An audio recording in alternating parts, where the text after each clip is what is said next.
Hello there, Jeff here with the Bigshooterist channel. Thanks for tuning in. Today's going to be a quick rant. Nothing too exciting, just some things that are irritating me lately while Bloomberg is spending his billions all across the country trying to take my rights away and your rights away.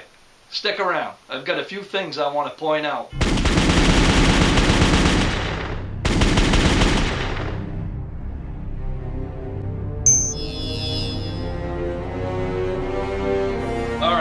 So the thing that brought this to mind just now, I was sitting in front of my computer doing some editing, actually doing some writing for another book project, and up pops a cartoon.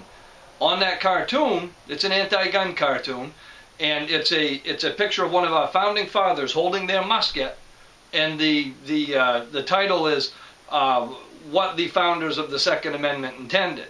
And then there's a frame beside it, and it shows some dude standing with an AK on top of a crate of ammo, and it says what the NRA believes the Second Amendment is.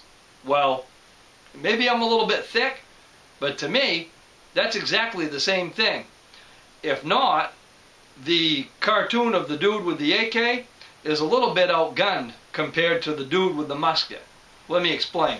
See, back in the day where the dude was holding the musket, in that frame of the cartoon, that was the equivalent modern arm of the times. That was the same thing that the military had. In the other frame, the fellow holding the semi-auto version of the AK with a couple crates of ammo, that's not even close to what the military has today. The Second Amendment intended for citizens, we the people, to have the same firearms that the government had, and that would keep the government in check and allow us for self-preservation to protect our own life and liberty. The guy with the semi-auto AK can't hold a candle to what the government has today. So that's a big fail on their part. Another tactic they're using is this ridiculous played-out ghost gun analogy. Individuals building their own firearms. Big deal. This is one of those things that never really caught on to me at first, because I've been a licensed manufacturer for almost a quarter of a century. So I make guns. That's what I do. I make guns, I test them, I modify other people's guns, I make guns. Well, as an individual, you don't have to have a license. You've always been able to make your own firearm. Since the dawn of time, people have made weapons and firearms. So just because people today are making them, nothing's changed. But they like to point out some of the new ways that we make them.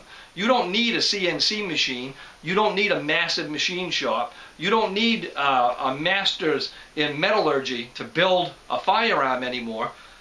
You can use one of these EP lowers. You can use one of the aluminum 80% lowers. You can use a block of steel and a drill press. You can make a firearm. It's not rocket science. It's not that hard, and it's not illegal.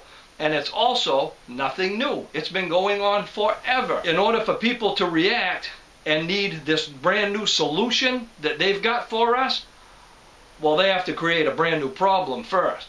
There is no problem. People have been building firearms legally since forever. People have been building firearms legally forever. There's nothing new. They can take their solution to their pretend crisis that doesn't exist and lump it. There's nothing new here. The third gripe I have is comparing today's modern firearms, today's technology, to a flintlock, and saying that's not what the founding fathers intended. They had flintlocks. You have an AR-15. Well, you know what? Big deal. An AR-15 has been around at this time, whenever you see this video, the day it was done, for 50 years or better. It's a semi-automatic, fires one round when you squeeze the trigger firearm. It's nothing new. It's 100-year-old technology, over 100 years old. There's nothing new here. It's packaged up to look like a military firearm, but it isn't. It's just a regular semi-automatic firearm. And you know what? If they want to go down that route, if they claim that at the time of the writing of the Bill of Rights, that put a cap on what was covered, how can they be communicating to us via the World Wide Web from their parents' basement, sitting in their underwear, on a blog, typing on a computer that within milliseconds can go out to millions and millions of people? Little hypocrisy there? Yep, I hear it. Personally, I think it's desperation.